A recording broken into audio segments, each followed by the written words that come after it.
Bom, eu sou a professora Janice, hoje nós estamos começando então a nossa aula que é sobre o gasto público e redução das desigualdades de gênero. A professora Rosa Ângela Chiesa, que deve estar coordenando essa aula hoje, a professora Rosa é economista, professora da Faculdade de Economia da Universidade Federal do Rio Grande do Sul, ela é também professora do mestrado de Economia e do mestrado de Política Social e Serviço Social da URGS. Ela tem publicações nas áreas de finanças públicas, como tributação, gasto público, e trabalha muito com a lei de responsabilidade fiscal e desigualdade, e é cidadã de honra ao mérito por atividades de extensão em prol do controle social e cidadania, que muito sempre nos honrou, né, professora Rosa? Hoje, a professora Rosa convidou para participar dessa aula dela a vereadora Bruna Rodrigues, que é vereadora de Porto Alegre pelo PCdoB, é líder da bancada do partido e ainda é presidente da Comissão de Economia, Finanças e Orçamento e do Mercosul, da Câmara Municipal de Porto Alegre e presidente da Frente Parlamentar em Defesa do Passe Estudantil. Ela é também estudante cotista de Administração Pública e Social da Universidade Federal do Rio Grande do Sul.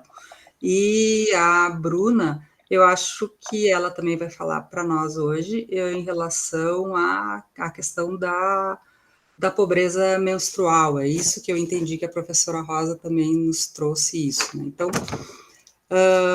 a Bruna deve ser a primeira a falar hoje, porque ela deve ter um compromisso, e combinamos, então, que a Bruna, não sei, Bruna, se fica suficiente para ti, agradecemos a tua participação aqui no nosso curso, é um prazer te receber. 20 minutos está bom para ti? Para a gente dar tempo também para o pessoal participar e te fazer perguntas, que eu imagino que vai ter gente querendo te fazer perguntas aqui hoje. A gente pode, primeiro, boa noite, professora Janice, professora Rosa. Boa noite a todos. Eu tomei a liberdade de convidar a vereadora Bruna para fazer essa fala, justamente porque nós estamos tratando de orçamento público e desigualdade de gênero. E a vereadora Bruna é a primeira mulher negra presidente da Comissão de Orçamento e Finanças no município de Porto Alegre. E eu vou passar um pouquinho dos dados, né, sobre essa coisa da execução orçamentária e desigualdade de gênero, mas também a desigualdade da participação da mulher em comissões de orçamento no Congresso Nacional e assim por diante. E, recentemente, a vereadora Bruna fez uma emenda no Plano Plurianual para tratar do tema da pobreza menstrual, ou seja, uma política pública voltada às mulheres. Então, a ideia era que ela falasse alguma coisa, sem, né, como uma experiência de atuação, né, das mulheres em defesa da execução do orçamento público para políticas voltadas para as mulheres. Então, não há necessidade de ser 20 minutos, 30 minutos, mas um recado aí sobre como foi essa experiência a partir desse lugar de fala e que ela atua e ocupa atualmente. Muito obrigada, vereadora Bruna. E depois... Boa noite a todos e todas. Como já me apresentaram, sou a vereadora Bruna. Estou no primeiro mandato aqui na Câmara de Vereadores, mas sou militante, né? Militante política da área social há bastante tempo. Bastante tempo, eu digo metade da minha vida, né? Que para mim é bastante tempo. Eu sei que o que eu tenho de vida, algumas das professoras têm já de educadoras, né? De professoras, enfim, de consultoras dessa educação que a gente hoje tem aí o privilégio de compor. Então, eu venho trazer uma visão um pouco de como tem sido, né, professora Rosa, professora Janice, ser a primeira mulher a presidir a Comissão do Orçamento e Finanças aqui da Câmara de Vereadores, uma comissão que tem aí quase 30 anos e que nunca foi presidida por uma mulher, né? Aliás, na sua composição, né, que é algo básico, onde os vereadores e as vereadoras, eles indicam qual lugar onde querem participar. A comissão de orçamento, ela não era uma comissão onde se tinha uma interação maior com as mulheres. É uma comissão que fala do orçamento, né, que apresenta o orçamento de forma mais tradicional e que, portanto, os vereadores que atuam na comissão já são vereadores que tradicionalmente compõem essa comissão. né? E a partir da nossa chegada, de uma bancada negra, né, que chega até a Câmara de Vereadores, eu sou a única líder de bancada, da bancada negra, né? Portanto, a única mulher negra a dirigir uma bancada, né? E a nossa chegada dialogou com a necessidade de nós popularizarmos a discussão do orçamento, né? De olhar para o orçamento a partir de um espaço coletivo, onde nós, pessoas comuns, né, pudéssemos enxergar qual a nossa participação nesse espaço elitizado, num espaço burocratizado, né? Lá na minha primeira, no meu primeiro dia no comando da comissão, no comando dos trabalhos, nós tivemos com o secretário sobre a perspectiva, né, de discutir o orçamento a partir da participação popular, de fazer com que os eixos apresentados eles fossem apresentados também de forma popular, não tão técnicos, né, ou que apresentasse, porque eu acredito que o orçamento é um instrumento político, né, um instrumento político de como nós vamos apresentar para a cidade os gastos do executivo. Né? E essa foi uma primeira batalha, então, né? De forma interna, vocês sabem que foi a partir de uma ordem judicial que nós tivemos essa composição, e a partir daí, então, passamos a compor e a dirigir esses trabalhos. Foi difícil no início, porque os vereadores nunca tiveram que falar de orçamento a partir de um olhar feminino, né? Construir a política pensando também que o orçamento precisa representar as mulheres era algo que nunca tinha sido discutido, né? Então, quando nós pautamos a questão do orçamento, também se fala, né, e se tenta construir de que o orçamento não é para ser popularizado. O orçamento não é um instrumento a ser popularizado. E que essa forma tradicional é a forma certa a se fazer. Né? Então, se tem uma apresentação quadrimestral, onde o secretário vem, apresenta os números, onde a gente, olha para aqueles números, muitas vezes, inclusive, na minha primeira eu não entendia muito, né, como funcionava, foi bem difícil a primeira, mas que a partir desse contato com o orçamento, a partir dessa primeira apresentação, a gente identifica a nossa ausência nele. Né? O nosso distanciamento de essa que é uma política importante. Né? Se nós não estamos no orçamento, se nós não estamos na previsão orçamentária, onde nós estamos? Essa foi uma primeira pergunta que eu me fiz. Né? Eu estou dirigindo uma comissão, não tem modelo a seguir, precisa estabelecer aí métodos. Né? Primeiro método, questionar esse orçamento tecnicista que apresenta pautas fundamentais da cidade como números sem expressão. Né? Então, nós pautamos de forma interna, tivemos reuniões com os vereadores e com os vereadores que compõem a comissão. Eu sou a única mulher, né, que compõe a comissão.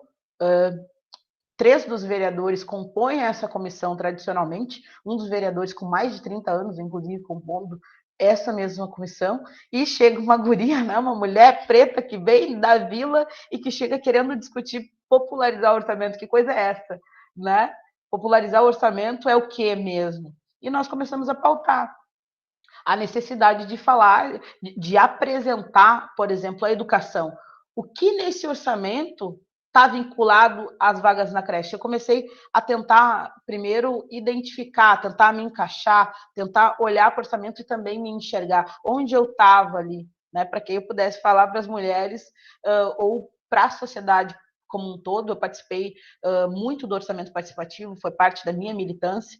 Né? Eu fui presidenta da UAMPA, que é a União das Associações de Moradores de Porto Alegre, então tive um contato muito íntimo com o orçamento participativo, fui delegada da minha região, dirigi a Associação de Moradores, né? Então tive uma intimidade, de certa forma, com o orçamento, e lá no orçamento participativo nós dizíamos que a parcela que é destinada para que a comunidade, para que a sociedade como um todo possa incidir, ela é muito pequena. E aí nós fomos pautar isso também, né?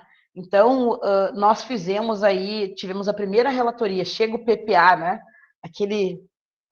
Chega as expectativas e as metas do governo para os 4 anos, e a gente olha mais uma vez, é um orçamento técnico, né, que fala muito de setores bem consolidados da cidade, que olha para um lado da cidade, né? E que, infelizmente, nós nos sentimos não representados.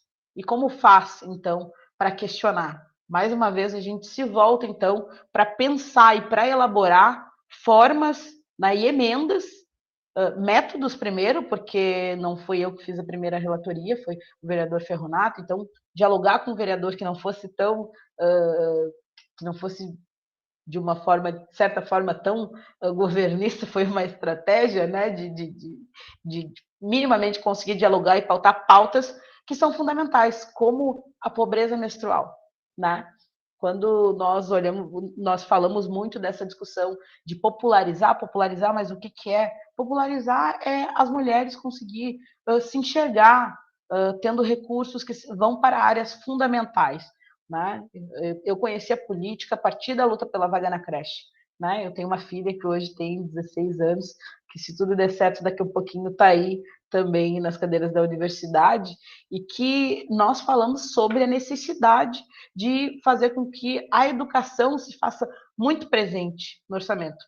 Mais um momento assustador. Né? Ao longo desses últimos anos, principalmente com a chegada da pandemia, nós temos uma queda brusca nos investimentos em educação. Quando nós achávamos que o investimento ele deveria ser pesado, né? Porque nós vivenciamos uma pandemia que fechou as portas da escola e que fez com que nós tivéssemos mais dificuldade para manter os vínculos. Né? A gente, quando fala da pobreza menstrual, eu estou falando daqui da escola, da vaga na creche, está tudo conectado. E são as mulheres que são as mais penalizadas pela ausência da participação no orçamento. Né? Então, esse barulho está aparecendo para vocês também? Um barulhinho, tá? Eu vou tentar aqui desconectar. Eu vou para a gente ver se melhora. Acho que vai melhorar agora. Desconectei aqui.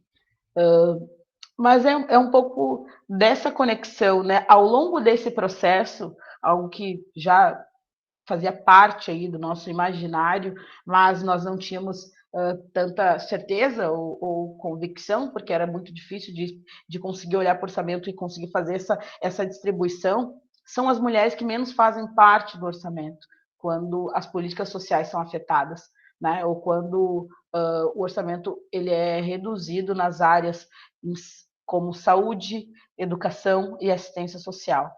Então, nós, a partir do PPA, nós tivemos algumas emendas que procuravam fazer com que o orçamento ele tivesse mais, ele fosse mais real, né? Dialogasse com esse tempo. Então, nós fizemos uma emenda que faz com que o executivo tenha uma previsão orçamentária para distribuição de absorventes ecológicos a partir da rede pública, né? É muito bacana falar dessa pauta, porque pela primeira vez a gente consegue olhar para o orçamento e consegue enxergar lá uma previsão orçamentária que fala de uma pauta que é fundamental para as mulheres, que é a pobreza menstrual, né? De 1 em cada 4 meninas já deixou de ir para a escola por falta de ter o absorvente menstrual, o absorvente que é algo que não é uma opção menstrual, não menstruar, né? É uma condição feminina. Então, se as meninas deixam de ir para a escola utilizando jornal, miolo de pão, é assustador os relatos, né? Eu sou uma menina que nasceu e se criou na Vila Cruzeiro, portanto, uma menina pobre, né? Que sabe o quanto é desafiador essa situação de menstruar todo mês, principalmente quando a gente tem uma realidade dura, né? Como tem muitas meninas. Agora, quando a gente vai dialogando com as mulheres, a gente vai vendo que a realidade, ela, ela pode ser pior. Ela pode ser pior. Eu conheci os panos, eu conheci uma série de... Eu ainda não tinha ouvido falar de miolo de pão. Foi um negócio que me impactou muito. Então, nós garantimos e nós tentamos trabalhar nesse sentido de sensibilizar os vereadores, né? Eles nunca tinham ouvido falar da necessidade de se comprometer com a luta contra a pobreza menstrual.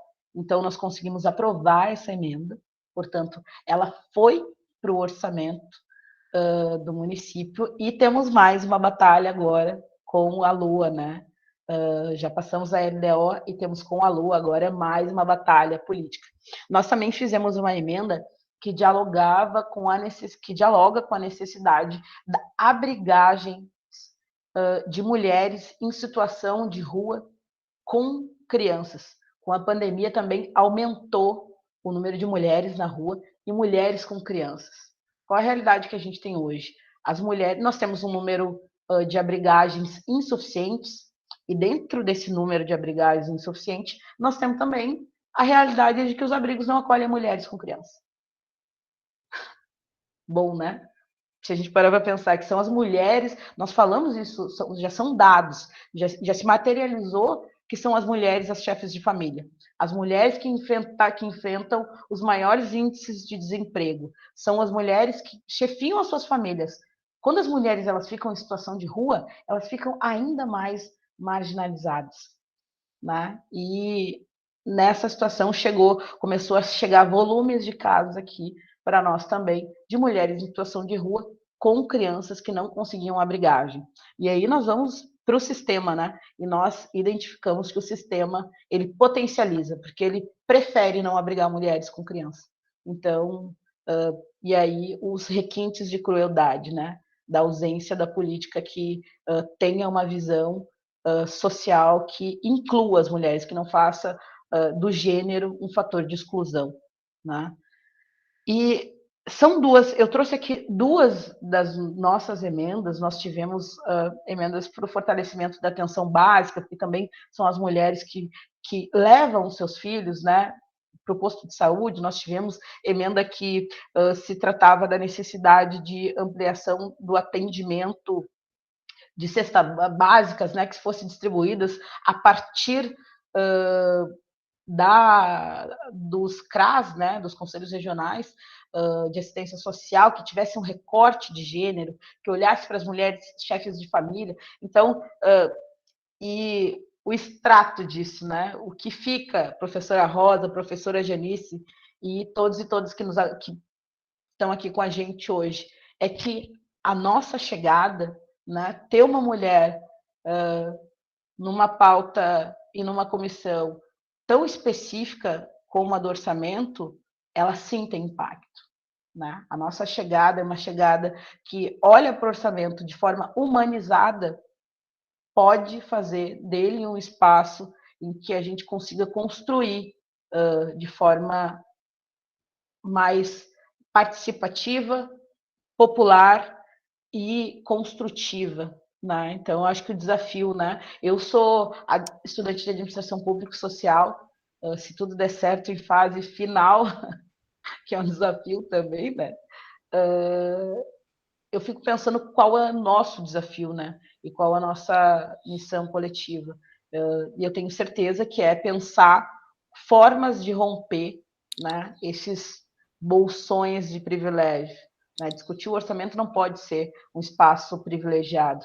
Pensar um orçamento tem que ser algo coletivo, né? Tem que ser construído de forma coletiva e todas as mulheres e nós podemos discutir o orçamento. Hoje mudou a postura tanto dos vereadores quanto do executivo municipal. Tem mais respeito porque a gente se fez respeitar, tem uma forma, se por hora conservadora de discutir, né? Porque, enfim, esse modelo, na minha opinião, ele é um modelo ainda conservador, ainda discute muito pouco orçamento, ainda traz peças orçamentárias e não instrumentos orçamentários de transformação da vida das pessoas. Então, eu acho que a gente ainda tem os desafios que a gente pode contar com a universidade. A universidade, na minha opinião, é estratégica para que a gente possa ir rompendo esses espaços. Então, professores, eu acho que eu já me alonguei nesse primeiro momento, eu vou ficar aqui mais um pouco ainda, eu quero participar também, mas primeiro agradecer o convite. A professora é uma grande parceira da comissão, né? Sempre traz pautas importantes e relevantes, né? E ter a universidade enquanto parceira, para nós é fundamental, né? Eu sou uma defensora da educação pública, eu sou uma defensora da ciência, eu sou uma defensora de uma saúde pública, de um instrumento público, de um serviço público reforçado e fortalecido e qualificado, enfim. Sonho com um dia onde todos e todas nós tenhamos dignidade para existir, né? Então, prazer estar aqui com vocês. Bom, então, boa noite a todas. Eu vi que alunos chegaram um pouquinho depois. Eu queria só dizer, então, agradecer imensamente pelo convite. Esse é um curso de educação, aliás, de educação nada, de economia feminista. Estou com educação fiscal na minha mente. De economia feminista, então, que é organizado, promovido por 4 instituições, né? A Rede Latinidad, a Faculdade de Ciências Econômicas URGS, Instituto de Justiça Fiscal e a Universidade, desculpe, como é que é o nome da universidade, Regina? Então, América, desculpe. Então, eu queria agradecer as professoras de cada uma dessas instituições, a Daniela, né, a professora Daniela, a Maria Regina e a Janice, né, por esse convite. O tema que foi me solicitado é gasto público e redução das desigualdades de gênero, daí se a Ana Carolina conseguir colocar na tela os meus slides, eu já vou dar uma arrancada, e já vou fazer um link com a aula 7, né? Na aula 7, a professora Maria Regina e a professora Graziele Davi trataram do tema da tributação. E já pode passar o primeiro slide, por favor. E tratar de orçamento público, nós não podemos tratar de orçamento público sem, né, tratar de tributação e gasto. Quer dizer, o orçamento ele tem 2 braços, né? Um deles é a tributação e o outro deles é o gasto público. Está cortando um pouco o meu slide, não sei qual que é o problema, se der para fazer um ajuste, porque vocês viram com a professora Maria Regina que a tributação ela é muito importante para reduzir as desigualdades, né, da economia, da sociedade, tem as desigualdades de gênero, inclusive. Ela é muito importante para fazer política macroeconômica e ela é também uma fonte de financiamento das políticas públicas que nós aqui estamos falando, né, de gênero, vamos falar de políticas públicas de gênero. Agora, é muito importante, né, inclusive eu coloquei uma pergunta que, sendo que a tributação tem uma das funções que é financiar as políticas públicas, se isso significa dizer que só se pode fazer gastos públicos quando tiver tributação para financiar esses gastos públicos? Não. Porque a execução do orçamento público dela depende, essa política pública pode ser financiada por outros instrumentos de política econômica, ela pode ser financiada por emissão monetária, ela pode ser financiada por emissão de títulos públicos, né? A primeira não vai aumentar a dívida, a segunda vai aumentar a dívida e assim sucessivamente. O orçamento público ele é todo impactado pela política macroeconômica. Eu vou fazer um olhar a partir do orçamento federal. Ok?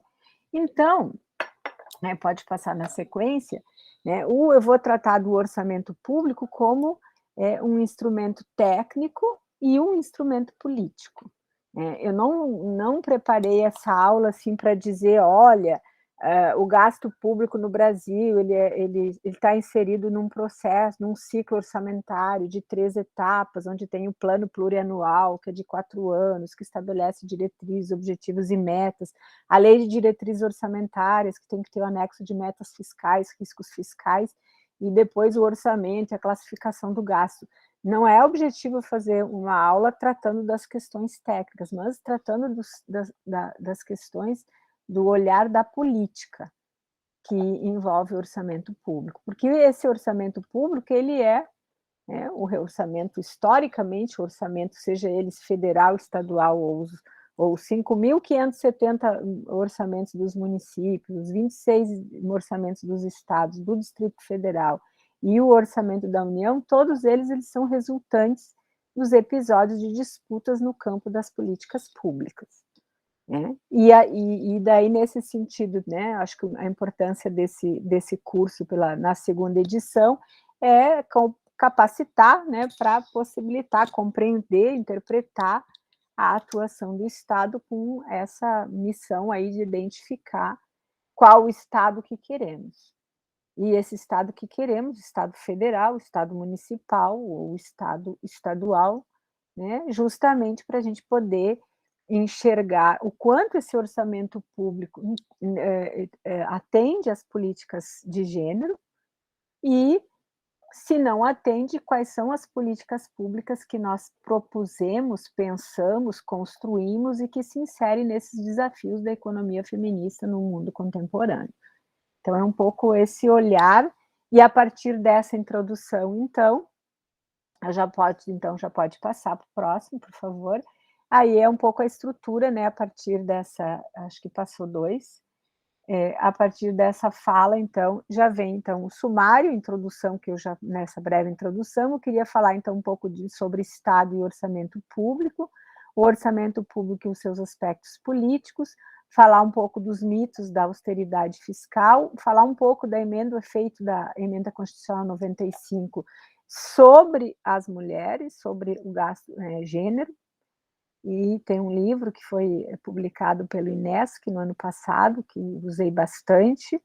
Também usei bastante um livro publicado pela ONU, né, que fala das dificuldades de se identificar, de se organizar as estatísticas, o orçamento, as contas públicas, para poder identificar onde estão as políticas públicas voltadas para as mulheres.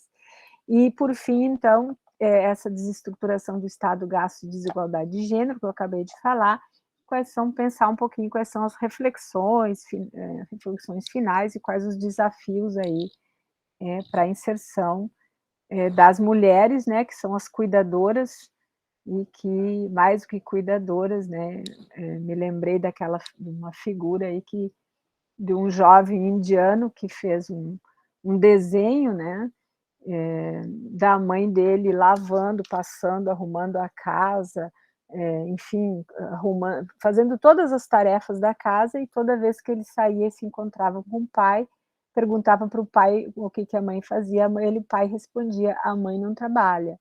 E ele achou muito estranho que ela trabalhava o dia inteiro, ia dormir exausta, e a sociedade, ou o pai, dizia que a mãe era dona de casa, ela não trabalhava, né, que virou capa de um livro sobre orçamento e gênero. Então, pode passar para o próximo. Né? O primeiro slide, assim, então, vocês viram lá na aula 7, que a Regina colocou, né, que a tributação no Brasil, ela amplia, além de ela ter um problema de tributar mais as mulheres, ela também tributa os mais pobres, né, ou seja, a nossa tributação, ela é regressiva, o resultado líquido dela é aumentar a desigualdade. Então, a despeito da tributação no Brasil ampliar a desigualdade, foi o gasto público no Brasil que foi o responsável, desculpe, pela redução do índice de Gini. O índice de Gini é um indicador que ele varia de 0 a 1, quanto mais próximo de 1, mais concentrada é a renda, mais desigualdade, e quanto mais próximo de 0, menos desigual, mais igualitário. Né? O Brasil está em 0,60 e alguma coisa, a Suécia em 0,30. Então, se foi o gasto público que reduziu desigualdades, pode passar o próximo, por favor. Tem vários estudos, né? Não quis colocar muitos gráficos aqui, e talvez se desse para ampliar um pouco, mas aqui nós temos o índice de Gini no Brasil após a política fiscal. O que é a política fiscal? A tributação, que foi tratado na aula 7, e o gasto, que nós estamos tratando nessa aula. Então, o que nós enxergamos aqui? Que o índice de Gini no Brasil, esses dados são de 2009, tá? Ela é alta, 0,64. Daí a pergunta é, quando o Estado intervém fazendo, tributando e gastando, ou seja, arrecadando tributos e devolvendo na forma de políticas públicas, o que ele faz com a desigualdade no Brasil? Ele aumenta ou ele diminui? Já que esse é o título, né, da minha fala. E se a gente for observar, essa aqui é uma desigualdade de mercado, antes do Estado intervir na economia, quando o Estado faz o pagamento de olha que esse aqui é o orçamento da Seguridade Social, exceto saúde, que a saúde nós vamos tratar aqui embaixo. Quando o Estado executa o orçamento da Seguridade Social, como pensões, aposentadorias, auxílios e vários outros os benefícios que estão lá no orçamento da Seguridade Social, saúde, assistência e previdência, a saúde está aqui, nós vemos que há uma queda de praticamente 5 pontos no índice de Gini, de 0,63 para 0,58. Né? Isso é importante, né, porque nós vemos que é um gasto que reduz desigualdades. Quando a gente vai olhar isso aqui, é tributo, eu não vou tratar, né, o tributo aumenta a desigualdade no Brasil, porque ela tributa mais os mais ricos, e inclusive as mulheres, tributa mais os mais, proporcionalmente mais os mais pobres, e de novo, quando nós estamos, né, no índice de Gini, que isso aqui é um imposto indireto, o que faz com que o índice de Gini caia 10 pontos percentuais, de 0,59 para 0,49? São as políticas do gasto na área de saúde e educação, nesta ordem. Não só a política né, não só o SUS aumentou em 10 anos a expectativa de vida, como a política pública de saúde e educação reduz desigualdades. Saber dentro dessa redução de desigualdades, fruto dessas políticas, vamos falar do orçamento da Seguridade Social mais a educação, nós não temos indicadores específicos que mostrem aí a questão de gênero, mas a gente sabe que nessa redução de desigualdades, depois eu vou trabalhar mais alguns dados, as mulheres são as mais beneficiadas. Vamos, por enquanto, ficar, né, depois eu vou detalhar um pouco mais. Então, no próximo slide, eu queria mostrar para vocês o orçamento da Seguridade Social para as mulheres, e esse dado já é, então, publicado em 2017, né? E aqui está no livro da Xavier, é um livro divulgado no ano passado, tem um capítulo do livro também que trata das mulheres e a pandemia, e ela, então, coloca os dados que estão lá no Anuário Estatístico da Previdência Social e mostra que praticamente, como eu acabei de dizer para vocês, se houve uma redução de desigualdades no Brasil, a gente sabe que a partir de 2017 a desigualdade passou a aumentar, e a gente já vai ver por quê, né? E é fruto do orçamento, do Estado de Bem-Estar Social, do orçamento da Seguridade Social, lá da Constituição de 88, e da educação, que são fundamentais para reduzir essa desigualdade. Ela mostra, então, esse anuário estatístico mostra que dos 32 milhões de brasileiros que recebem benefícios previdenciários e assistenciais, 56% são mulheres. E se a gente olhar, baixando um pouquinho mais o gráfico, não sei se é possível, se nós considerarmos apenas os benefícios previdenciários, as mulheres representam mais de 56,59%. Veja, então, como é importante o orçamento da Seguridade Social. Não só porque nós representamos mais em população as mulheres, mas porque, de certa forma, nós somos as beneficiárias, a maior parte das beneficiárias desse orçamento da Seguridade Social. E pode passar, então, para o próximo. Da mesma forma, né, qual é a importância para a política, qual a importância da política de valorização do salário mínimo para as mulheres? Parece que, olhando assim, qual é a importância disso, né? O salário mínimo teve um aumento, está aí, depois a Cristina pode me corrigir, mas o salário mínimo no Brasil teve um aumento até 2015, 14, aí tem que precisar mais com a Cristina pode corrigir depois, mas nós tivemos o salário mínimo teve um aumento de em torno de 70% acima da inflação. Por que isso beneficia as mulheres, né? Porque, na verdade, aproximadamente 60% dos beneficiários do sistema público de previdência e assistência social são de mulheres, ou seja, cerca de 19 milhões de brasileiros recebem um salário mínimo, e desses 19,4 milhões, pode baixar mais um pouquinho, 61% são mulheres. Quando aumenta a política do salário mínimo, eu estou beneficiando, né, do total dos que recebem salário mínimo no Brasil, na forma de previdência, as políticas públicas de previdência e assistência, eu estou beneficiando mais da metade dos que recebem, são lá 61%, muito mais do que 50%, estão sendo beneficiadas por essas políticas. Então, o que eu estou querendo mostrar com isso? Que o fim da política de valorização do salário mínimo, o fim a emenda constitucional do gasto, né, a emenda constitucional 95, que vai limitar, vai estabelecer teto de gastos, de outra maneira também vai impactar mais sobre as mulheres.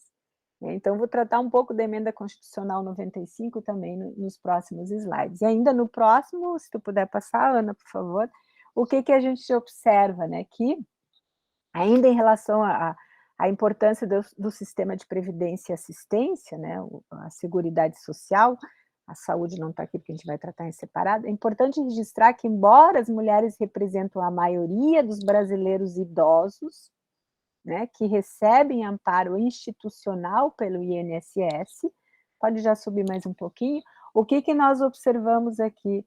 As mulheres também representam o maior grupo de brasileiros idosos desprotegidos socialmente. Veja que do total dos idosos desprotegidos socialmente, 18% das mulheres são mulheres e 12% são homens. Então, vejam que essas mulheres não contavam mais com a proteção social em 2017. Então, também é grave. Por um lado, o corte, quando a gente diz que a emenda constitucional política, né, que estou querendo mostrar que como outras políticas, né, indiretas, mas que afetam diretamente as políticas públicas vigentes, como a emenda constitucional do gasto, retirar também vai repercutir negativamente muito mais também sobre as mulheres. Isso é a questão do gênero. Vai reproduzir, ampliar a desigualdade de gênero. Mas, da onde veio a ideia da emenda constitucional 95, né, que é um tema bastante importante que eu queria colocar, e daí já pode passar o próximo slide, que a gente chama de o mito da austeridade fiscal, que é um debate político sobre o orçamento público e a desconstrução do Estado Social brasileiro que foi construído lá na Constituição de 88. Veja, eu acabei de mostrar, eu usei só um dos dados, mas tem centenas de pesquisas que mostram como as políticas sob a ótica do gasto, elas reduziram a desigualdade do Brasil.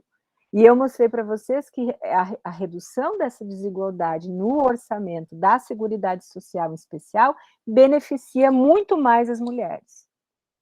Mas o que vai acontecer no Brasil, né? Desde a crise de 2008, o tema da austeridade fiscal, que é aquele debate assim, o Estado precisa gastar mais ou gastar menos para enfrentar a crise? Tem uma linha dentro da economia que vai dizer que a crise precisa ser combatida com corte de gastos. E daí eu queria perguntar para vocês, a crise de 2020, para quem não é economista, para os economistas não vale, viu, Cristina? A crise de 2020, ela foi, claro que foi uma crise sanitária, não foi uma crise financeira, enfim, mas foi uma crise. Ela foi combatida com mais gastos públicos ou com menos gastos públicos? Esse debate de o aumento de gasto, com mais gasto público, né? É a crise que gera o aumento de gastos ou é o aumento de gastos que gera a crise? Vejam, o economista que ganhou o prêmio Nobel essa semana, eu me lembrei muito dos economistas do DIESE na Assembleia Legislativa do Estado do Rio Grande do Sul, tendo que justificar o argumento da FEComércio, quando a FEComércio vai lá na plateia, economista da FEComércio, e defende que o salário mínimo não deve crescer, deve ser menor, porque se aumentar muito o salário mínimo vai promover a economia gaúcha não vai crescer. Veja, o Prêmio Nobel de Economia na semana passada recebeu o Prêmio Nobel porque ele mostra que o aumento do salário mínimo promove desenvolvimento e crescimento econômico. Então, eu quero mostrar para vocês que estou querendo dizer para vocês que esse é um debate que não há consenso, né? Pelo menos não há consenso. E esse mito da austeridade fiscal, né? Por que eu estou colocando isso, né? Porque nos cursos que a gente faz e oferta, né, muitas vezes na comunidade, a gente enxerga, encontra mulheres que elas defendem que o Estado deve gastar menos, mas ela não entende que quando ela está defendendo isso, ela tem que esperar 6 meses, 8 meses para fazer a cirurgia dela no SUS. Quando, na verdade, a teoria, uma parte, pelo menos, da teoria econômica, vai defender que se tiver aumento de gastos, a economia vai sair da crise. Inclusive, nós temos uma pesquisa do economistas do IPEA, do Gobet, do Orair, que mostram, na crise, inclusive, o efeito multiplicador, aquela vai botar a engrenagem a funcionar, é muito mais necessário aumentar o gasto público, o gasto do governo, muito mais na crise do que no crescimento econômico. E veja, nós chegamos em 2020 com o debate de que não tinha mais dinheiro, acabou o dinheiro, né? Em 2019, o Brasil está quebrado, e em 2020, né, nós fizemos um investimento, o Brasil encontrou os recursos para financiar a política de, claro, não a contento, mas sim, aumentou o gasto, inclusive com transferência para estados e municípios. Então, o tema da austeridade, compreender esse debate político sobre a austeridade fiscal, é poder compreender, é necessário para compreender essa conjuntura, essa conjuntura política, onde se define as políticas públicas, e as políticas públicas de gênero que nós estamos falando. Então, o tema do mito da austeridade, por que eu estou chamando de mito? Não fui eu que coloquei isso, né? Foi o Krugman, que é um economista que ganhou o prêmio Nobel acho que foi em 2008, né? Já não, enfim, depois eu vejo aí. E por que é o mito da austeridade, né? Então, eu vou explicar um pouquinho, né? A origem do termo, pode passar, qual é o histórico desse termo, e o que é mito, na verdade. Pode passar já para o próximo, né? Então, o mito, ele o que é um mito? Usar o conceito lá que o Dan usa nos slides da aula de educação fiscal. Os mitos são assim: alguém cria, outros repetem, e os demais acreditam e passam adiante, e quanto mais a narrativa é ouvida sem reflexão, mais o mito se torna incontestável e se torna verdade. Não sei se a Regina provavelmente usou também essa definição. Chega de tanto imposto. O Brasil tem um imposto mais alto, uma carga tributária mais alta do mundo. A gente olha os dados e não é nada disso. Qual é o objetivo, né? Então, quando a gente faz essa discussão do gasto, também pode passar o próximo, por favor, Ana Carolina. Quando a gente faz essa discussão do gasto, de onde veio o termo da austeridade? O que aconteceu, né? Em que momento? Porque na Segunda Guerra Mundial, nos anos 50, na Inglaterra, né, e também nos Estados Unidos, o significado de austeridade era conter o consumo das famílias, das empresas, para poder ter uma forte atuação do Estado, e é lá que nasce o Estado de Bem-Estar Social, o Welfare State, justamente para poder ofertar os bens públicos. Naquele momento, uma alíquota do imposto de renda da pessoa física, tanto na Inglaterra quanto nos Estados Unidos, era em torno de 90%, porque o termo era de austeridade. E o que a gente observa, e não é só aqui no gasto, que esse termo, o mesmo termo passou sendo utilizado no final dos anos, né, nos anos 2000, enfim, depois, né, e os que defendem visão de Estado mínimo, mas com o significado oposto, né? Sei lá, enfim, não vou sair muito aqui do tema, mas usa a mesma palavra, mas que passa a ter o significado oposto. Então, é justamente com a crise internacional, crise financeira de 2008, que vão nascer os críticos e os defensores desse tema da austeridade fiscal. Inclusive, tem um economista, um Rogoff, né, que fez um estudo e publicou que o aumento de gasto público não levava ao crescimento econômico, e, no fim, enfim, havia manipulação de dados, ou eles não estavam tratados estatisticamente de forma adequada, e essa pesquisa, então, ficou chamada a farsa teórica, né.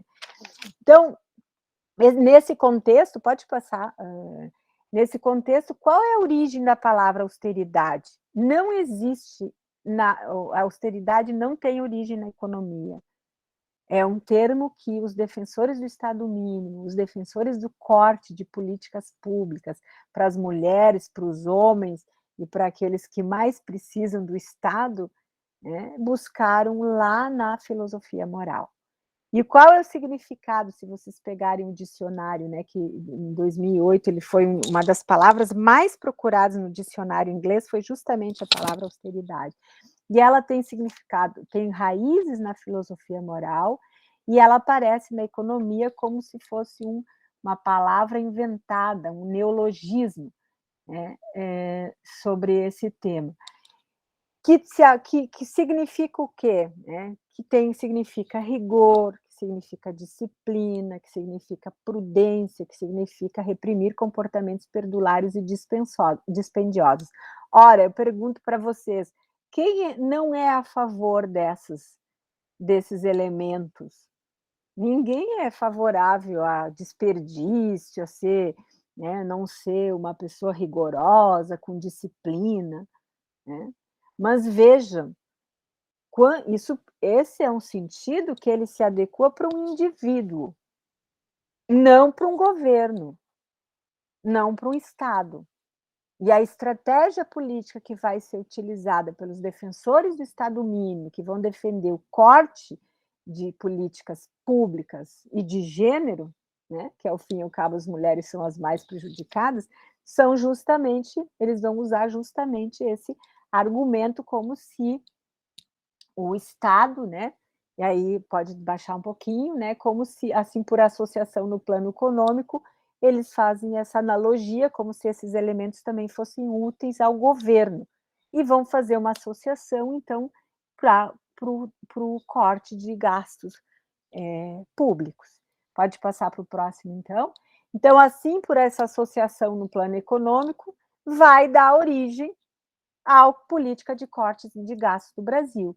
E que, claro, que começa ainda, tem políticas, né, que vão restringir o corte de gastos, como a Lei de Responsabilidade Fiscal em 2000, mas a maior corte de gastos vai acontecer com a Emenda Constitucional 95 de 2016, né, após a derrubada da presidenta Dilma, e que vai representar essa concepção, né, de austeridade fiscal, mas que vai ser utilizada, por isso que o orçamento ele é muito mais um debate político do que um debate técnico, porque esse sacrifício, pode deixar aqui, como está aqui, ó, o sacrifício supostamente imposto a toda a sociedade seria recompensado com o crescimento da economia, e igual a um indivíduo austero que se beneficia da sua poupança.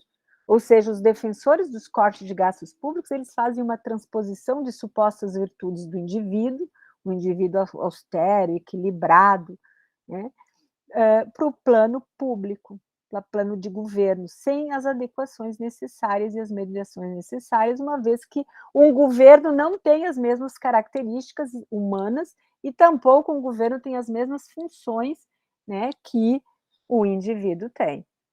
Então, a austeridade, pode passar para o próximo, ela é, na verdade, essa visão que se opõe à austeridade fiscal, ela é contraproducente, ela provoca queda no crescimento econômico. Porque o governo, por exemplo, quando ele reduz o gasto público, ele deixa de investir, né, como aconteceu no ano passado, apesar de ele aumentar o gasto em saúde, mas quando ele reduz o gasto, por exemplo, na reforma das escolas, quando ele reduz o gasto em ciência e tecnologia, quando ele sucateia a universidade pública, como está acontecendo agora, na verdade, ele está inibindo a possibilidade de retomada do crescimento econômico. Quando ele deixa de construir estradas, de construir hospitais, enfim, investimentos em energia, um investimento que não foi feito para infraestrutura, ampliar a oferta de energia, vai inibir o crescimento econômico, né, impede a retomada do crescimento econômico. Ou seja, os investimentos, os gastos públicos, eles dão oportunidade para outros setores, inclusive o setor privado, entrar no mercado, produzir e, ao mesmo tempo, o Estado vai aumentar a sua arrecadação. E a defesa da austeridade, a defesa dos cortes de gastos. Veja, o Estado brasileiro, ele praticamente manteve o orçamento da Seguridade Social, que é lá da Constituição de 88, os investimentos se mantiveram baixos. Quando eu falo investimento aqui, estou falando do gasto de capital. Eu sei que a gente pode usar investimento em saúde, gasto em saúde como investimento, sinônimo de investimento. Essa austeridade, ela é seletiva. Porque a emenda constitucional 95, ela vai cortar principalmente as políticas sociais. Saúde, educação, principalmente, e quem é que mais precisa da creche? Veja, a vereadora Bruna falou de absorventes higiênicos,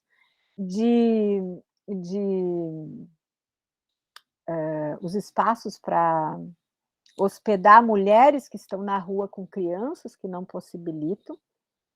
Ninguém está falando em fazer... Ou seja, nós estamos falando de políticas públicas de preservar um bem inalienável, que é a vida, né? Saúde e educação. E quando nós temos corte de gastos, a verdade, a austeridade, ela é seletiva, porque ela vai impor justamente maiores sacrifícios para aquela população que é mais vulnerável, que são as mulheres. São as mulheres que, se não tem a creche, é a mulher que é penalizada, se não tem o espaço para ela, fugiu o nome, como é que a gente chama?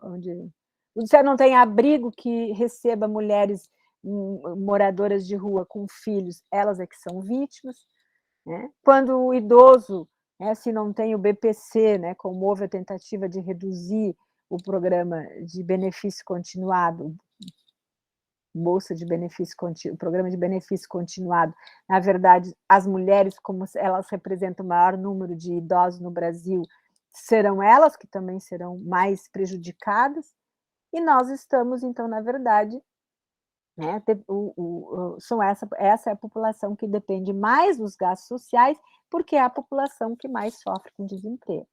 Eu estou querendo mostrar para vocês que todo e qualquer gasto público, toda e qualquer política pública, ela se subordina a um orçamento.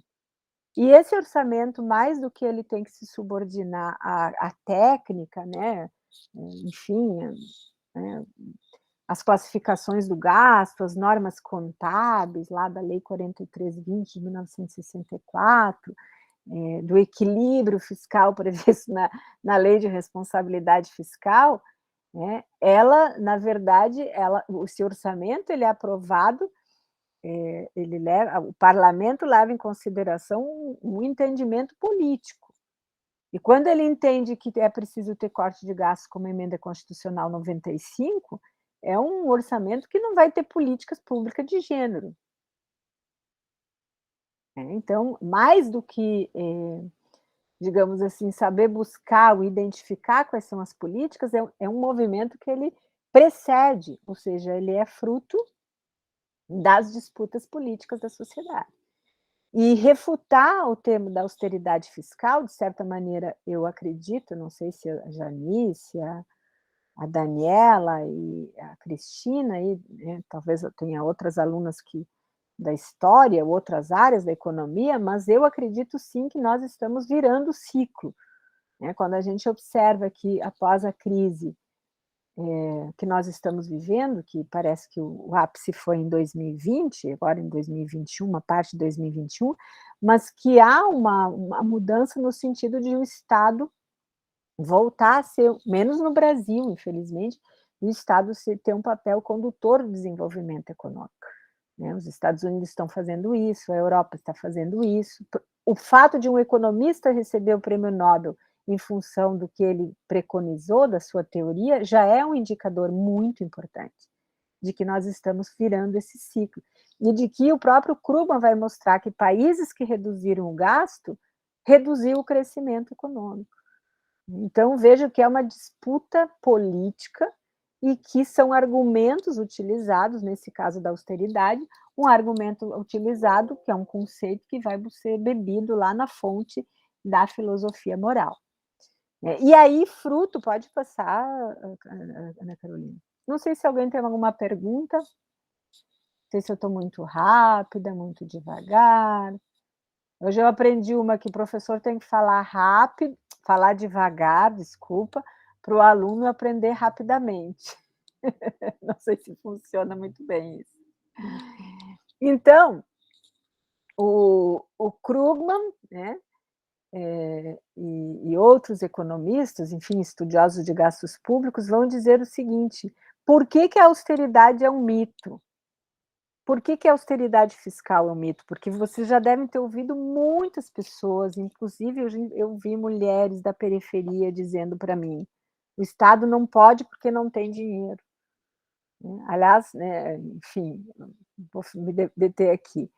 Então, eu queria dizer para vocês que o primeiro mito, a primeira falácia, a primeira mentira em relação a esse termo é a metáfora do orçamento doméstico. É uma metáfora. Ou seja, quando muitos de vocês devem ter ouvido muitos políticos dizer: o governo tem que fazer igual a dona de casa. Né? Isso é uma mentira. A menos que vocês conheçam alguma dona de casa que emita moeda, defina a taxa de juros que ela vai, inclusive, se ela buscar dinheiro emprestado, ela define a taxa de juros do dinheiro que ela busca emprestado no banco, ou vocês conhecem uma dona de casa que tenha condições, que é dona, que tem um banco central, não sei se alguém conhece, ou uma dona de casa, por exemplo, que ela tem condições de montar o seu orçamento doméstico, né? Então, quando eu disse que buscar o significado da austeridade lá na filosofia moral e usar o mesmo termo que foi usado para construir o estado de bem-estar social, mas com sentido invertido, é uma estratégia política, que cabe a gente, né, difundir e compreender qual é o objetivo que está por trás. O objetivo que está por trás é a defesa de um Estado mínimo, fim de políticas na área de educação, de saúde, de creche, ofertada pelo Estado. O objetivo desse grupo, que defende essa concepção, é de que todos os serviços esses sejam ofertados pelo setor privado. E por isso a gente tem que ter o cuidado, né, de quem depende de serviços públicos, e são defensores de serviços públicos de qualidade, com água, energia, né, são serviços que a gente precisa observar se de fato nós temos com mais de 50% da população brasileira, mais de 50% da população brasileira em insegurança alimentar, onde não está comendo feijão, arroz, batata, o nível proteico suficiente, vai ter renda para comprar educação? Então, me parece, né, que as crises, elas trazem algo bom, e eu espero que o algo bom da crise que nós estamos vivendo ainda seja uma retomada do papel do Estado e que o Brasil, de fato, consiga fazer uma tributação progressiva, né, como a tributação dos super ricos, como é um projeto lá no Instituto Justiça Fiscal, e a gente fortalecer aquele estado de bem-estar social que nós construímos na Constituição de 88. Então, por que a austeridade é um mito, é uma falácia? Para eu voltar ao slide aqui, eu viajei um pouquinho. A primeira questão é: o governo está aqui, o governo tem capacidade de definir seu orçamento, ou seja, o governo pode fazer projetos de lei, ele arrecada tributos, e essa arrecadação de tributos é uma decisão política e está ao alcance do governo. Ele pode implementar, regulamentar a tributação sobre grandes fortunas, que está lá na Constituição de 88, que diz que é uma competência da União. O governo federal pode cumprir a lei de responsabilidade fiscal, no artigo 11, né? O artigo 11 da lei de responsabilidade fiscal diz que é crime de responsabilidade fiscal o ente público que não cobrar os tributos de sua competência, e o imposto sobre grandes fortunas é de competência da União, e até hoje ela não regulamentou, não cobrou. É verdade que vários projetos tramitaram na Câmara e nunca foi aprovada, porque a Câmara é uma casa com decisões políticas. De novo, nós voltamos no tema do debate político, mas nós estamos em 2021, e o imposto sobre o grande, a lei de responsabilidade fiscal é desde 2000, né, e vejo que a lei lá, fazendo um parênteses aqui, a lei de responsabilidade fiscal, ela não tem como objetivo melhorar a qualidade de vida, ofertar as creches, né, ampliar o número de creches, ela não tem como objetivo a política de reduzir a pobreza menstrual. Ela não tem como objetivo melhorar a saúde pública. Ela não tem como objetivo fazer políticas para reduzir o feminicídio. A lei de responsabilidade fiscal, que é de 2000, ela tem como objetivo equilíbrio fiscal, gastar menos que arrecada. É uma concepção de austeridade.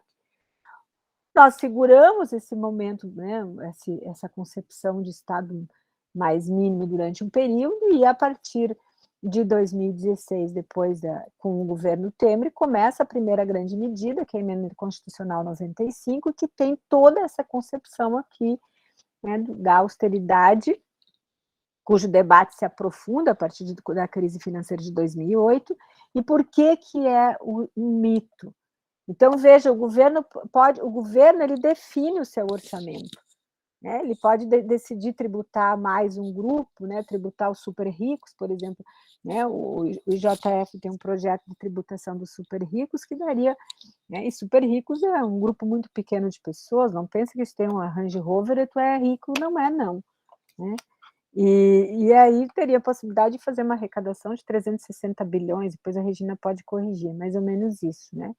Mas a dona de casa, quando ela está fazendo o orçamento doméstico, ela vai considerar o quê? O salário do filho, da filha, do marido, vamos supor. Vamos supor que ela não trabalha, entre aspas, né?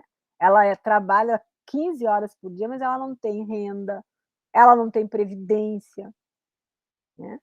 Ela não tem direitos trabalhistas. As mulheres deveriam, né, e já falando um pouco dos desafios, as donas de casa deveriam ter direito trabalhista, deveria ter previdência, né? Hoje eu falei com um aluno meu, que está fazendo doutorado na Itália, ele tem bolsa do Estado italiano, né, em torno de 1.100 euros, e ele tem direitos trabalhistas e previdência, né? E aqui nós estamos cortando todas as bolsas e quem é que precisa de bolsas para seguir estudando? Os mais pobres. Os menos que têm renda vão seguir tendo pouca capacidade de estudar. As mulheres, né, os mais fragilizados, eles são muito mais punidos, vamos considerar as mulheres aqui, né, sempre, porque depois nós vamos ver mulheres, e quando é mulher negra, é mais penalizada ainda. Então, a dona de casa não pode chegar e definir o salário do marido, do filho, dizer, olha, agora tu vai ganhar tanto. Não, ela tem um orçamento dado. O governo não. O governo tem uma decisão, ele pode ter uma decisão política e ele definir o tamanho do seu orçamento. Além disso, o gasto público ele não é só financiado por tributo, ele é financiado por o conjunto da política macroeconômica. Então, eu sempre brinco que se fosse verdade que o orçamento público fosse igual ao orçamento de casa, eu acho que a gente tem que fechar todos os cursos de economia.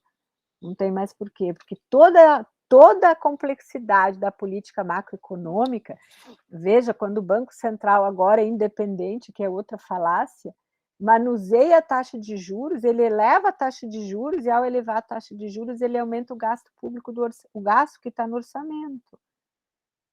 Ele desequilibra as contas públicas, mas ele está lá e ele é independente. Né? Independente de quem? Ok? Então, pode passar, então, Ana, por favor. A segunda razão por que acreditar na austeridade, de que o Estado deve cortar gastos para sair da crise, que é outro mito, outra falácia, é justamente porque quando o governo gasta, quando ele aumenta o gasto, né, aumenta a renda, aumenta o consumo agregado, aumenta o número de empresas, aumenta o nível de emprego no setor privado.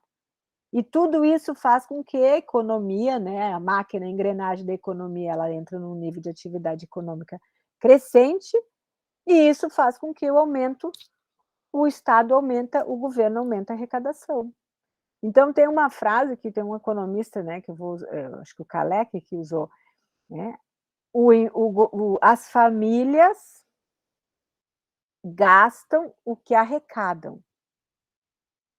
E o governo arrecada o que gasta. Então, o gasto público, ele, na verdade, né, quando o governo gasta, parte dessa renda retorna ao governo sob a forma de tributos, que vira receita no período seguinte. Né? O aumento de gastos públicos provoca um aumento da receita pública. E daí eu coloquei aqui, para quem tiver mais curiosidade, um estudo que o Orair, o Siqueira e o Gobet fizeram em 2016.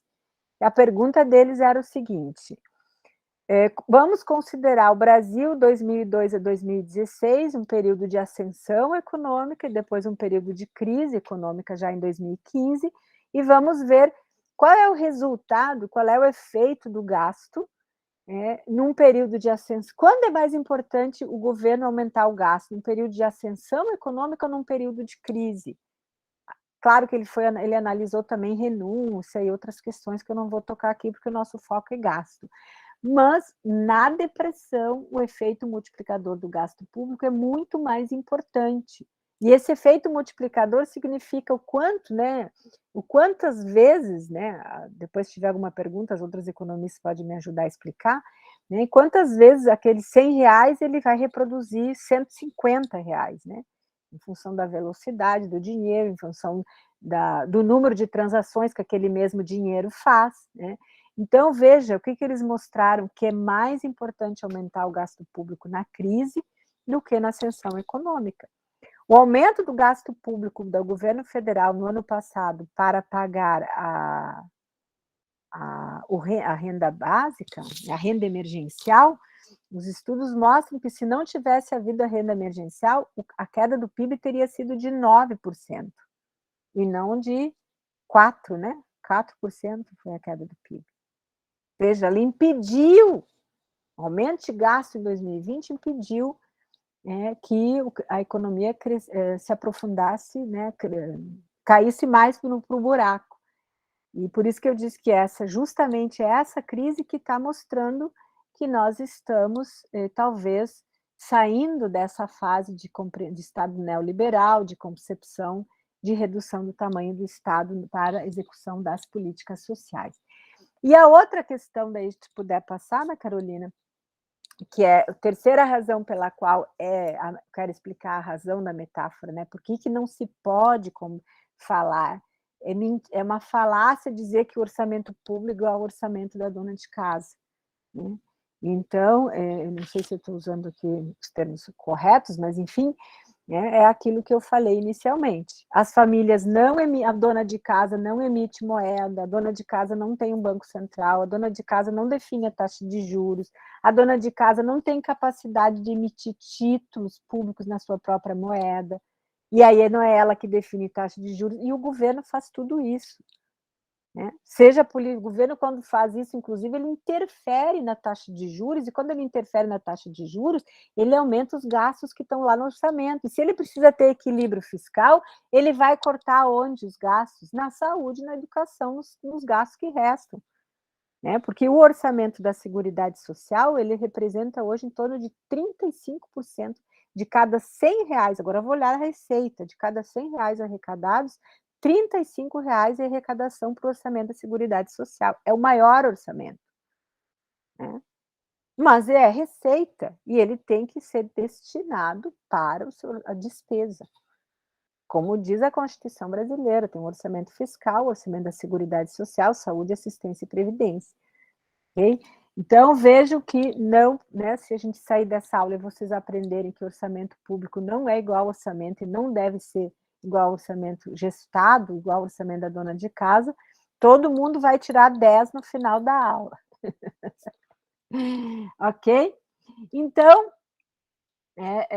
pode passar para o próximo.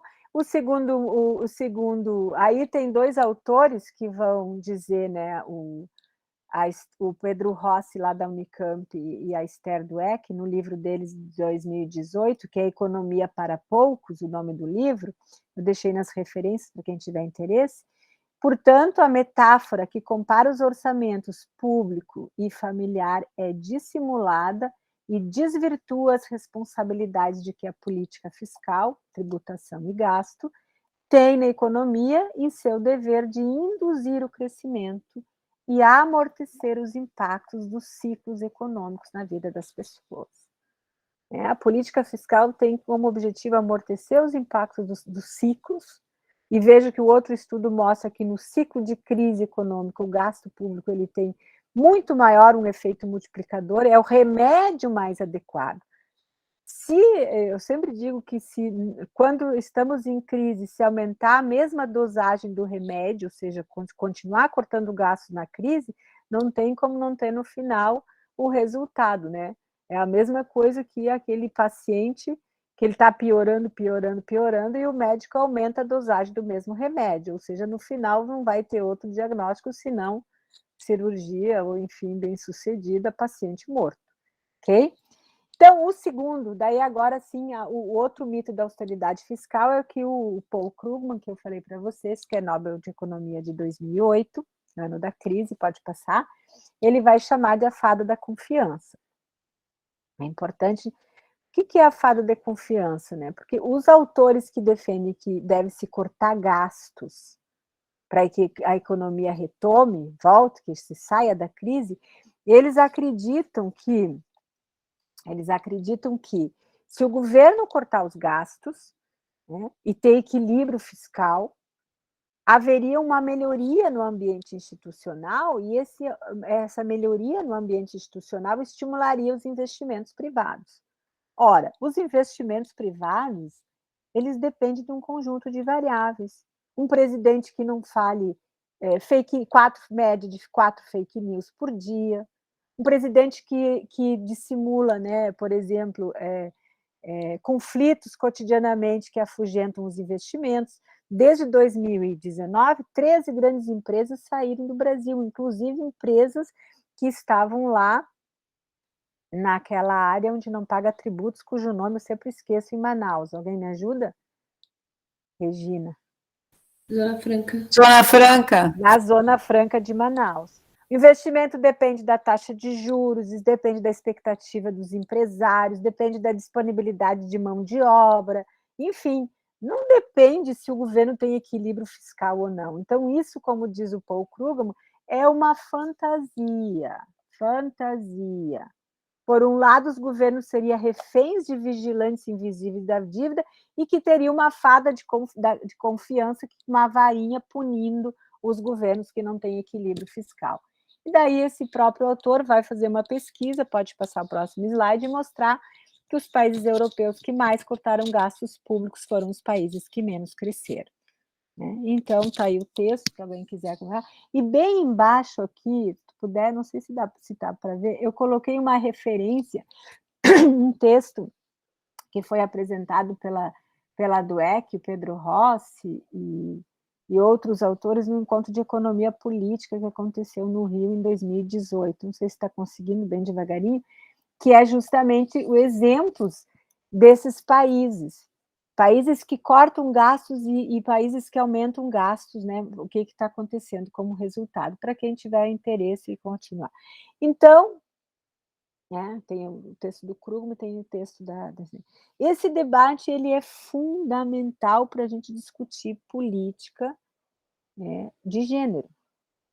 Né? Quando a vereadora Bruna falou das audiências públicas de gestão fiscal, né, não há um debate sobre, de fato, qual o sentido, para onde estão indo os recursos do município de Porto Alegre. É claro que quando a gente fala do governo federal é diferente de falar das esferas subnacionais, porque o governo federal é o executor da política macroeconômica. Os estados e os municípios, eles não emitem moeda, os estados e municípios, eles não têm, não são executores da política macroeconômica, tampouco eles emitem títulos públicos. Então, eu estou falando do governo federal, estou falando da política, né, da esfera da União. Então, a austeridade, se tu puder passar outro slide, eu agradeço, ela é, né, uma ideia equivocada do ponto de vista social, porque quando ela corta gastos em áreas fundamentais e vai tirar justamente das mulheres e mulheres negras, eu vou mostrar logo os dados que eu tenho, é contraproducente do ponto de vista do crescimento econômico, porque o aumento de gasto ele não estimula, porque o corte de gasto não estimula o crescimento, ele inibe. Vejam, né, a política a renda emergencial no ano passado, se vocês entrarem lá no Núcleo de Macroeconomia e Desigualdade na USP, eles mostram. Só a renda emergencial, ela impediu, né, que o credo do PIB fosse de 9% e não de 4%, como foi.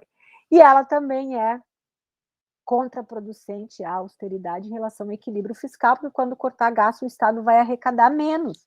E se ele arrecadar menos, ele vai ter que, então, quem se quer equilíbrio fiscal, vai ter que cortar gastos. Então, vejo que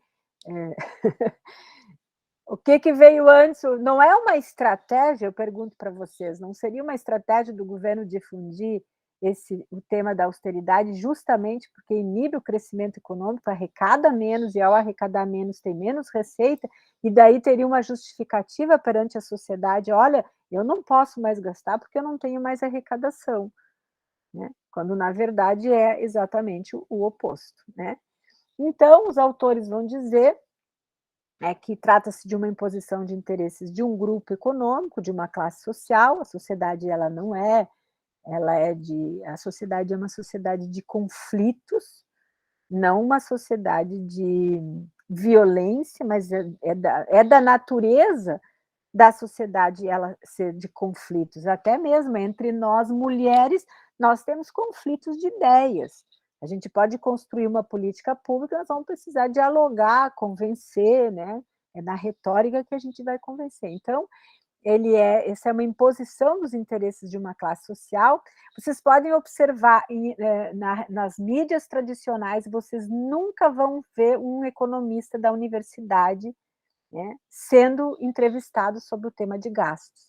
Mas o que tu vai ver são, principalmente, economistas de bancos, né, enfim, de instituições cujo patrão precisa, né, que se faça a defesa do corte de gastos, porque parte dos recursos, ao cortar os gastos, sobram recursos do orçamento, entre aspas, o pagamento dos juros da dívida pública. E daí é um outro aspecto que eu não quero abordar aqui. Mas essa é a disputa. É quem se apropria, né, dessas funções do Estado. O Estado é para atender quem? Enquanto alguns trabalhadores vão trabalhar 10 anos a mais na sua vida depois da reforma da Previdência em 2019, parte dos empregadores do agronegócio estão pagando menos contribuição previdenciária dos seus trabalhadores. Pergunto para vocês, se a justificativa era o desequilíbrio da Previdência, por que alguns passaram a pagar menos? Né? Então, a austeridade trata-se de uma política de classe ou de uma resposta de governos a demandas do mercado e das elites econômicas a custo de direitos sociais, e que impacta muito mais as mulheres. Então, eu não sei que horas são, 8h30, está quase no final, acho que nós estamos no slide... não, vou andar um pouquinho mais rápido. Né? E é nesse contexto, então, pode ir passando, que nasce a Emenda Constitucional 95. O que é a Emenda Constitucional 95? É congelar os gastos sociais, todos menos os gastos com juros. Eu quero dizer para vocês que nem a Lei de Responsabilidade Fiscal, a Lei de Responsabilidade Fiscal, por exemplo, ela diz assim, quando um município, o Estado, ele descumprir os limites, ele não pode mais fazer nenhuma operação de crédito. Agora, se for uma operação de crédito para pagar juros de uma dívida, daí pode fazer. Veja, juros pode. Na Emenda Constitucional 95 também juros pode seguir, porque não pode são os gastos primários. Né? Saúde, educação, enfim. 20 anos não pode mais, pode ser corrigido apenas com a inflação do ano anterior, e também tem um problema sério, porque ela ignora a possibilidade de crescimento econômico. Se aumentar o crescimento, aumenta a arrecadação, mas não pode aumentar o gasto, porque o gasto está vinculado à inflação e não aumenta a arrecadação. Veja que o objetivo aqui parece que nem é o equilíbrio fiscal, né? Porque se a economia retomar o crescimento econômico, ela tem aumento de arrecadação, mas eu não posso gastar, porque o gasto está vinculado ao IPCA. Então, o objetivo realmente é reduzir o tamanho do Estado. E uma outra questão que, de 2017, quando ela entrou em vigor, até 2036, a população, segundo a estimativa do IBGE, era de aumentar a 30 milhões. Aqui foi uma estimativa antes, né, da Covid, mas, enfim, a gente sabe que a expectativa de vida diminuiu 2 anos com a crise da Covid, mas, né, significa ter menos recursos públicos para gastos per capita em políticas num ambiente, digamos assim, mais que está mais em crise, né, com 50 milhões de pessoas abaixo da pobreza, 20, né, 20 milhões passando fome, enfim. Então, pode passar o próximo, por favor. O que significa? Eu vou passar o próximo gráfico aqui, vocês olham depois, é uma estimativa que o próprio Diese tinha feito, que eu acho importante, fizeram um retrocesso mostrando se a emenda constitucional 95 tivesse sido implementada em 2008, quanto a menos o governo tinha gastado, o governo esfera federal, em educação. Em vez de ter gasto 90, ele teria gasto 29. Em vez de ter gasto 96, que foi em 94, ele teria gasto 57. Veja que o objetivo é reduzir os gastos sociais. Nós estamos falando de saúde e educação, que é 2 exercícios aqui, que são as áreas, são as políticas públicas, os gastos públicos que conseguiram reduzir em 10 pontos o índice de Gini no Brasil. Precisa ter muito conhecimento depois desses dados para saber qual foi o que aconteceu com o índice de Gini depois da vigência da emenda constitucional 95? Aumentou.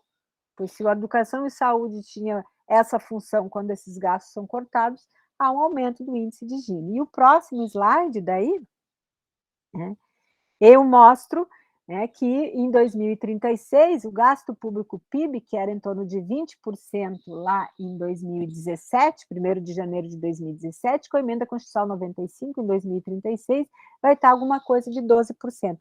Só os países mais pobres, países da África do Sul, mais paupérrimos, têm essa razão, gasto público PIB de em torno de 12%. Né? Então, e o que vai acontecer com a desigualdade, como eu já acabei para falar para vocês. Agora, no próximo slide, tem uma tabela, não sei se tem como ampliar um pouquinho mas eu acho que dá para enxergar. Despesa dos orçamentos fiscal, né, e o orçamento da Seguridade Social. O que nós observamos aqui? Políticas para as mulheres, promoção e enfrentamento da violência. Tínhamos 147 milhões em 2014 e em 2018, segundo ano de vigência da emenda constitucional 95, queda de 83%. 24 milhões. E assim nós temos outras políticas aqui, igualdade racial, né, no caso do racismo, queda de 71%, promoção e proteção e defesa dos direitos humanos, crianças e adolescentes, que não é nosso foco aqui, mas se não tem política para crianças e adolescentes, quem sofre, ao fim e ao cabo, são as mães, as mulheres, né?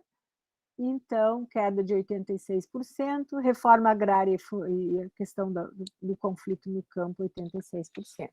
Então, isso aqui esses programas no orçamento público, essas quedas, esses cortes de gastos, ele é fruto da emenda constitucional 95, que é implementada no Brasil sob o amparo da concepção aquela da austeridade fiscal, que eu falei para vocês. No próximo slide, então, ainda, eu queria mostrar para vocês, então, a distribuição do rendimento principal em salários mínimos por sexo e raça.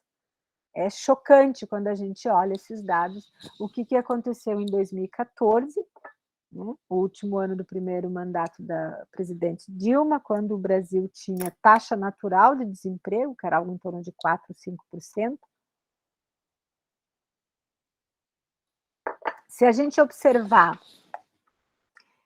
nós temos aqui 2014 e 2017, comparando mulheres negras, aqui os 2 anos mulheres brancas, o 2014 e 2017 homens negros e aqui homens brancos.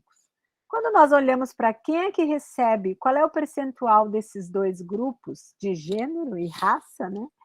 Quem é que recebe até meio salário mínimo? O maior percentual são as mulheres negras. São elas que precisam das políticas sociais. São elas que precisam da creche. São elas que precisam de uma política de valorização do salário mínimo. São elas que precisam... Né? A política de valorização do salário mínimo vai, na verdade, impactar em todas as outras políticas do orçamento da Seguridade, todos os outros benefícios do orçamento da Seguridade Social, na pensão, no salário, enfim, todos os benefícios, nas aposentadorias, no BPC e assim por diante. À medida que a gente vai crescendo aqui, se tu puder descer, eu vou pegar... Quem é que ganha? Qual é o grupo? Qual é a faixa que ganha, né? Tem menos homens, menos do grupo que ganha tão pouco, homens brancos, como era de se esperar. Que são aqueles que estão lá no Congresso Nacional, que vocês devem olhar as fotos, nada contra os homens, né? Pelo contrário, a gente acho que até deveria convidar mais homens para esse curso, mas, e aí à medida, nós precisamos sim dialogar e apresentar nossos conflitos de ideias para construir um outro orçamento. Né?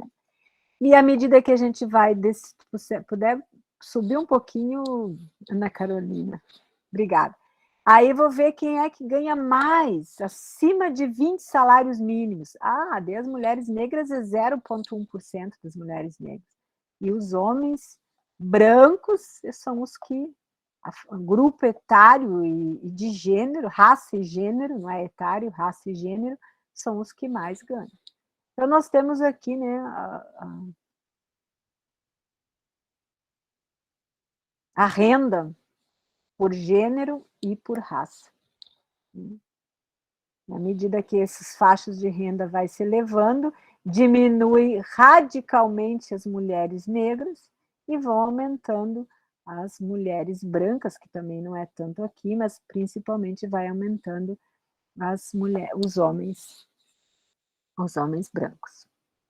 Ok? Também é esse dado eu peguei também no livro aquele Economia para Poucos, lá de 2018. No próximo slide tem mais um dado que eu queria mostrar para vocês de como as políticas públicas, o corte delas impacta muito mais no corte das políticas. A execução do orçamento, a construção do orçamento público baseado na austeridade afeta muito mais as mulheres, os grupos mais fragilizados, e estão aí os dados, que são as mulheres negras ou brancas, né? E esse aqui é um dado do INESC, né, que mostra, pode deixar aí que eu vou explicar mesmo, que é um comparativo do que aconteceu com os gastos do governo em 2019 e 2020. 2020, o primeiro ano do governo Bolsonaro. Menos 43% num grupo, na classificação aqui, uma classificação funcional do gasto, não é funcional não, enfim, em direitos da cidadania. Políticas sociais para mulheres, negras, pessoas com deficiência e indígena estão nessa área do gasto, 43%. Já vinha sofrendo um corte, e aí eu não sei se vai conseguir mostrar um pouco mais, por exemplo, habitação 30%, do Minha Casa Minha Vida, se isso consegue subir um pouquinho mais, Ana Carolina. Eu só queria mostrar um dado aqui embaixo, bem importante, que, claro, a gente tinha que tratar, talvez a gente fala do tema financiarização da economia, eu não me lembro se eu vi no plano de aula, mas aqui a gente tem, por exemplo, o aumento de gastos com juros e amortização da dívida de 16%. Esse gasto aqui, ele não está subordinado à emenda constitucional do teto de gastos, né? E mesmo, né, é feito pelo Banco Central independente. Nem o Friedman, que é um autor neoliberal, essa semana eu estava revisando, nem o Friedman é favorável a um Banco Central independente. Rosa, e essa comunicações ali, 35%, o que é isso? Não estou enxergando. Aumento? Última coisa. O que ela... Não, pois não sei do que esse aumento de comunicações, 35%, se é algum investimento na área de tecnologia de informação. Fake news. Não sei, daí teria que... Eu não me detive tanto. Fiquei mais nos juros e na questão Mais que juros, mais que reserva de contingência, juros ali. Isso. Reserva de contingência é uma reserva que é obrigatória para fazer frente a contingências, a desastres e assim por diante. Mas dá para olhar no estudo do INESC, né, para a gente explorar melhor, eu deixei nas referências. Obrigada, Janice. Vamos, então, para o slide seguinte, está ficando cansativo. Agora é bem rápido. Bom, o que nós vimos até aqui, então?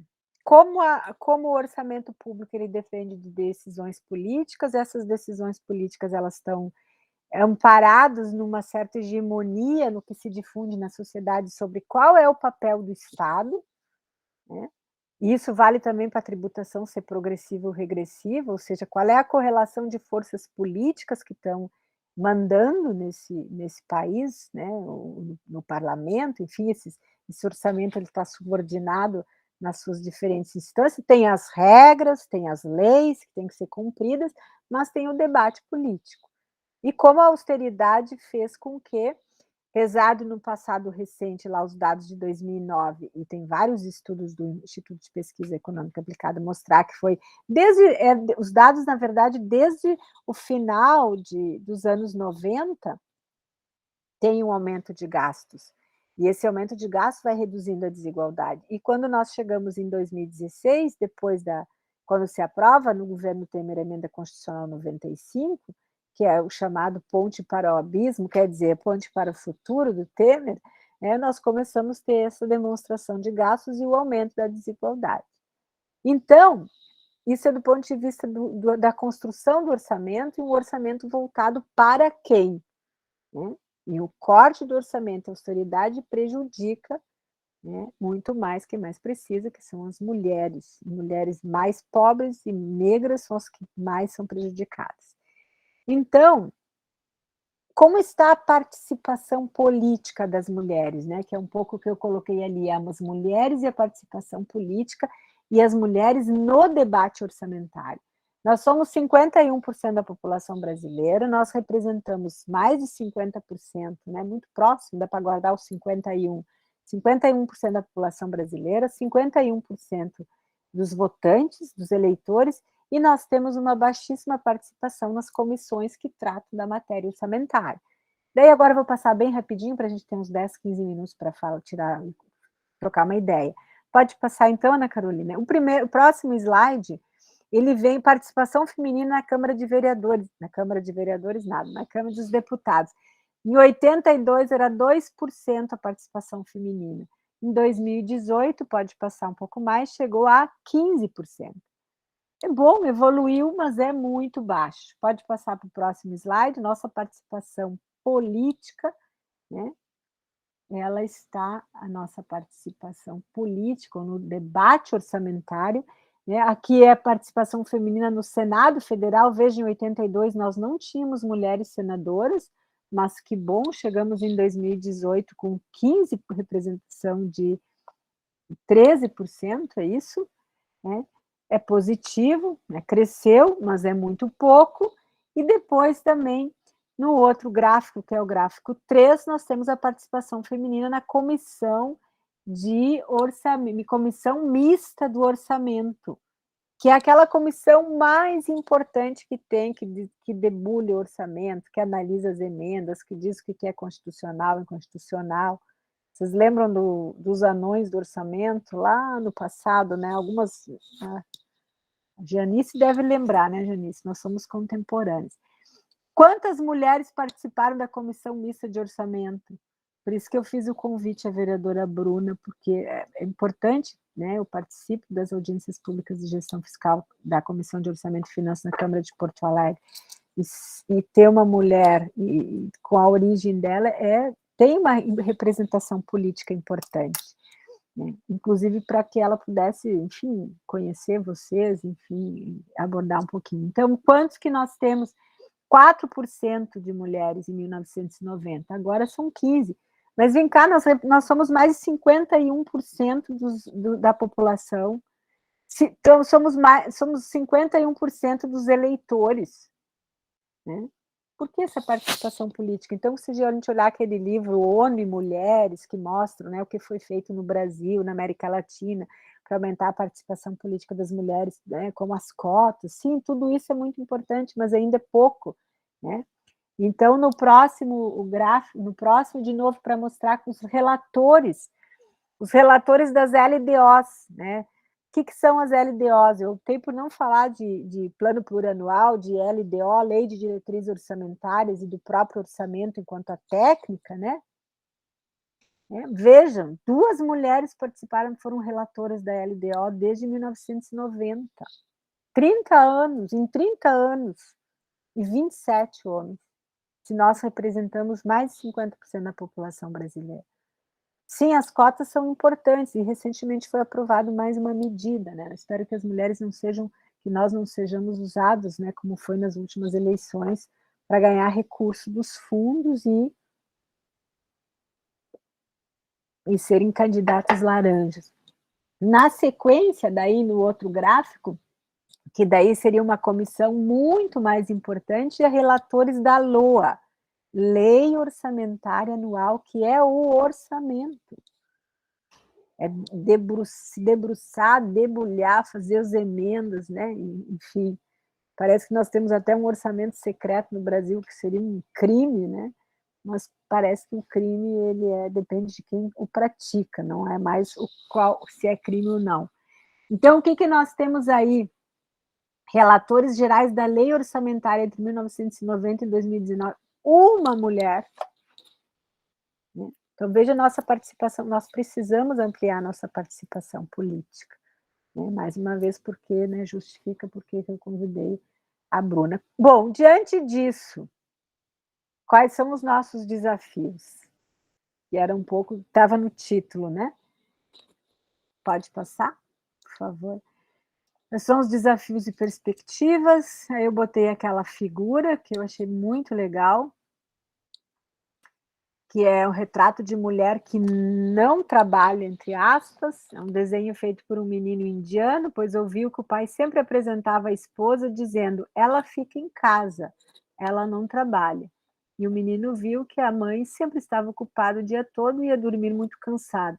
Esse desenho foi atualmente selecionado como capa do lançamento do documento do livro Orçamento de Gênero 2020-21, pois representa o trabalho não remunerado, não reconhecido, que não tem direito à previdência, que não tem direito à aposentadoria, que não tem direitos sociais, que não tem direitos previdenciários. Será que o mundo vai andar no sentido de que as mulheres que passarão a cuidar da casa, né, e agora com essa crise a gente percebeu o quanto trabalho dá? Eu comecei hoje a trabalhar às 9 horas da manhã, nós vamos parar às 21, 12. Né? Talvez quando a minha cervical aqui der cleque de vez, a gente vou reduzir o número de trabalho. Será que quando a gente vê será que esse momento que fez com que todas as mulheres se voltaram para dentro de casa, e os homens também, será que a gente vai passar a encontrar mecanismos políticos para entender como trabalho e como direitos que essas trabalhadoras também têm? E daí, no último slide, daí o último mesmo, né? Eu coloquei assim como desafios políticos, né? Para as mulheres, nós, homens e mulheres, né? Para nós, quanto sociedade. Eu acho que é a luta pelo fim da austeridade fiscal, pelos argumentos que eu já coloquei para vocês, controle social para garantir a execução de políticas voltadas para as mulheres, ou seja, nós precisamos nos debruçar sobre um conteúdo que é chato, que é árido, mas que a gente tem que saber buscar o dado, ter argumentos quando o vereador, o deputado, o jornalista, quando a imprensa divulga determinadas informações cujo objetivo é defender um grupo na sociedade e não passar a real informação. A questão da disponibilidade de dados, né? Não há suficientes dados desagregados por sexo e outras variantes, muitos pequenos programas que a gente identifica, vocês viram isso, né? Assim como a Adriana levantou a mão. Já vou te passar a palavra, Adriana. e falta de indicadores de gênero adequados. Né? Os governos precisam em programas e ações de abrangência universais, estabelecendo valores agregados, né, que além de tornarem-se mais difícil a identificação dos gastos destinados às políticas de gênero, não leva em conta o impacto diferenciado das políticas públicas sobre mulheres e homens. Né? Recentemente, né, foi aprovada uma lei que, na área de segurança pública, né, espero que vocês podem me ajudar, mas os estados, eles não se adequaram. Então, foi feita uma pesquisa para saber o que tinha acontecido com o número as estatísticas sobre o feminicídio. Parece, né, pelo que a gente ouve na mídia, parece que aumentou, mas as secretarias de segurança pública não adequaram as suas estatísticas, né, para identificar essa violência de gênero. Isso também é uma política pública, porque não há como tu fazer uma política pública se tu não tem o dado que vai subsidiar essa política pública. Quando tu não tem um orçamento que explicita, também ele dificulta essa política pública. Então, veja que nós estamos falando de transparência, forma de organização do orçamento público para que a gente possa intervir de forma mais, sei lá, efetiva, talvez. E agora sim, o último slide. Penúltimo. Volta um, por favor.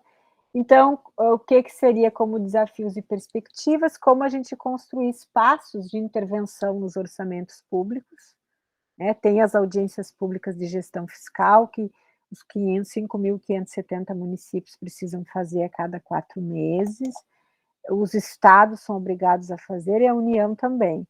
Todos esses entes, eles divulgam 2 editais em jornais, ou seja, se gasta quase 12 mil editais de jornais para divulgar apenas um item, que é a audiência pública para tratar da gestão fiscal. E pouca gente participa, enfim, é isso que eu recebi aquela honraria lá da Câmara de Vereadores, não é porque eu tenho algum mérito, não é porque eu realmente sou muito teimosa, né? E estava a ponto de desistir, porque depois de 10 anos que eu participava, eu fiz um desabafo dizendo que depois de 10 anos nem a Câmara se indignava a botar o convite ao cidadão de Porto Alegre no site, eu tinha que procurar não sei aonde escondido. Aí resolveram fazer essa questão. Então, realmente, às vezes é necessário ser teimosa mesmo.